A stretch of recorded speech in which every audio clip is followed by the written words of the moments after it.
Hello everyone, good morning সবাইকে। তো শুরু করে দিচ্ছি আরও একটা নতুন দিনের নতুন ভিডিও। তো আজকে ভিডিওটা হতে চলেছে সম্পূর্ণ অন্যরকম, তোমরা পুরো ভিডিওটা দেখো। তো যাই হোক, যে গাছটা দেখালাম জবা ফুল গাছ আর লঙ্কা গাছ, সেগুলো আমাদের বাড়িতেই হয়েছে আর গাছে খুব সুন্দর টাটকা টাটকা লঙ্কাও ধরেছে। তো তারপরে ঘরে চলে এসেছি আর এখানে আগে আমি বিছানাটাকে গুছিয়ে নেবো ভালো করে। আমাদের বাঙালি মেয়ে বউদের তো এটাই কাজ, প্রথমে ঘুম থেকে উঠে বিছানাটা ফ্রেশ না করলে যেন মনে হয় না যে ঘরটা ঠিক পরিষ্কার হলো।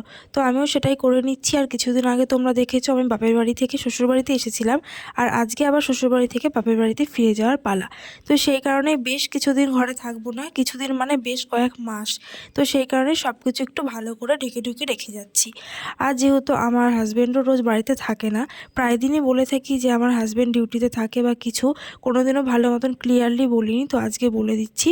ও তো পুলিশের জব করে, তো সেই কারণে বাড়িতে থাকে না, আসে বেশ কিছুদিন পর পর। সেই কারণে আমি যেহেতু থাকবো না, তাই আমি একটু আমার মতন সব কিছু গুছিয়ে রেখে যাচ্ছি। তো বিছানাটাকে ভালো করে গুছিয়ে নিয়ে তারপরে এখানে টিভির কর্ডগুলো খুলে সেট টপ বক্সটাকে ঢেকে নিয়ে টিভিটাকেও একটা ভালো ওড়না দিয়ে আমি ভালো করে বেঁধে রেখে দিলাম। আর এখানে আমার ব্যাগপত্র গোছানো হয়ে গেছে। আর যেহেতু বালিশে শোয়ার মতন কেউ থাকবে না বাড়িতে, সেজন্য আমি একটা বালিশ বিছানাতে রেখে বাকি বালিশ, কোল বালিশ সমস্ত কিছু আমি আলমারিতে এখানে ঢুকিয়ে রাখলাম। আবার যখন বাড়িতে আসবো তখন এগুলো বার করে নেব, তখন তো তোমরা দেখতেই পাবে। আর এখানে আমি রেগুলার যেগুলো খাই সেগুলোই কিছু কিছু জিনিস রয়েছে বেঁচে, তো সেগুলো তো বাড়িতে থাকলে তো নষ্টই হবে। আর আমার শাশুড়ি মা এগুলো খায় না, কারণ ওনার একটু গ্যাসের সমস্যা আছে, তো সেই কারণে উনি এই বিস্কুট নিমকি এগুলো খায় না। তো তার জন্য আমি এগুলো কোটোতে করে নিয়ে যাচ্ছি বাপের বাড়িতে, তো ওখানে গিয়ে খাওয়া যাবে বেশ কিছুদিন। তো সেই কারণে আমি একটু ব্যাগটাকে গুছিয়ে নিচ্ছি, এই কোটো কাটাগুলো ভরে নিচ্ছি। আর রোজকার যে ফলগুলো খাই সেই ফলগুলোও কিছুটা বেঁচে রয়েছে, অনেকগুলোই লেবু, আপেল এইসব রয়েছে, তো সেগুলোকেও আমি ব্যাগে করে নিয়ে যাব। ওখানে গিয়ে আমি বেশ 2-1 দিন খেতে পারবো। তো সেই কারণে আমি সব কিছু ব্যাগের মধ্যে ভালো করে গুছিয়ে নিচ্ছি।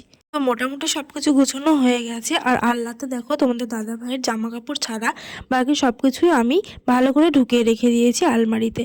তো ঘরের কাজ তো মোটামুটি হয়ে গেছে, এবারে ঘরটাকে আমি ঝাড় দিয়ে নেবো ভালো করে, আর তারপরে বাইরে গিয়ে আমি ব্রাশ করব। তো এবার আমি বেশ কিছুদিনের জন্য যাচ্ছি, কয়েক মাসের জন্য, পুরো ডেলিভারি হওয়ার পরে তারপরে আসব। সমস্ত ব্লগগুলো তো আস্তে আস্তে আসতে থাকবে, তোমরা তো সবাই দেখবে। আর যারা যারা আমার চ্যানেলে আজকে নতুন, চ্যানেলটাকে সাবস্ক্রাইব করে দিয়ে পাশে থাকা বেল আইকনকে প্রেস করে দিও, যাতে ভিডিও পোস্ট করে তোমাদের আগে নোটিফিকেশন পৌঁছায় তোমাদের কাছে। তো তারপরে চলে এসেছি উঠোনে। আর উঠোনে আমি রোজ সকালে একটু করে হাঁটাহাঁটি করি, 2-4 পাক হাঁটাহাঁটি করে তারপরে আমি ব্রাশটা করি। তো আজকেও সেরকমই করছি। আর কিছুদিন আগে বলেছিলাম গাঁদা ফুল, ওলকপি, ধনেপাতা, পালং শাক, ছোলার শাক অনেক কিছু বাড়িতে লাগানো হয়েছে, তো সেইগুলো তোমাদেরকে আর দেখাতে পারলাম না। তার আগেই তো আমি চলে আসলাম, ওগুলো এখনও খুব বড় হয়নি, সেই কারণে আমি দেখাতে পারলাম না। তো এখানে তো চলে এসেছি, এবার থেকে যে ব্লগগুলো আসবে সেগুলো আমার সব বাপের বাড়ির ব্লগ আসবে। তো যাই হোক, তারপরে আমি মুখ ধুয়ে ঘরে চলে এসেছি এখানে। আর ব্রাশ হাতে করে নিয়ে এসেছি, কারণ ব্রাশটাও ব্যাগে নিয়ে রাখতে হবে সেই কারণে।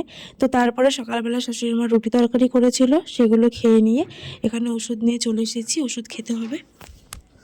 তো ওষুধ খাওয়ার পরে বেশ কিছুটা ছোলার শাক ছিল, সেগুলোকে ভালো করে বেছে নিলাম। আর আমার মোট লাগেজ এতগুলো হয়েছে, যেগুলো নিয়ে আমি বাড়িতে যাব। সমস্ত কিছু গুছিয়ে নিয়েছি, আমি নিজেও রেডি হয়ে নিয়েছি স্নান করে। এরপরে দেখো, আমাকে নিতে চলে এসেছে আমার বাবা আর বোন। তো ওরা গাড়িতে করে এসেছে আজকে। তো ওরা গাড়িতে করে নামছে, ওই যে বোন আর বাবা চলে এসেছে। তো ওরা আসার কিছুক্ষণ পরে আমরা খাওয়া দাওয়া করে নিয়েছি, আর তারপরে বাড়ির উদ্দেশ্যে আমরা বেরিয়ে গেছি। যেহেতু শীতকাল, সেহেতু রোদ থাকতে থাকতে আমরা দুপুরের মধ্যে ওখান থেকে বেরিয়ে এসেছিলাম, আর বাড়িতেও চলে এসেছি। কৃষ্ণনগর থেকে বেথুয়া আসতে তো খুব বেশি সময় লাগে না, তো তাড়াতাড়ি চলে এসেছি।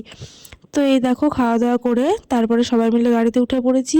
আর এই যে আমার হাজব্যান্ডও চলে এসেছে, তো ও আমাদেরকে নামিয়ে দিয়ে বাড়িতে তারপরে একটু আধ ঘন্টা মতো রেস্ট নিয়ে ও আবার ফিরে যাবে ও ডিউটি ওখানে। তো দেখো, এটা হচ্ছে কৃষ্ণনগরের ব্রিজের কাছে, যেটা আমি প্রত্যেকবার ভিডিওতে দেখাই, এবারও দেখালাম। তো কৃষ্ণনগর, ধুবুলিয়া, মুড়াগাছা সব কিছু ছাড়িয়ে এবার বেথুয়াতে গাড়ি ঢুকে গেছে। আর এটা হচ্ছে ফরেস্টের কাছে। দেখো, শীত পড়ে গেছে বলে ফরেস্টের কাছে অনেকেই পিকনিক করছিল।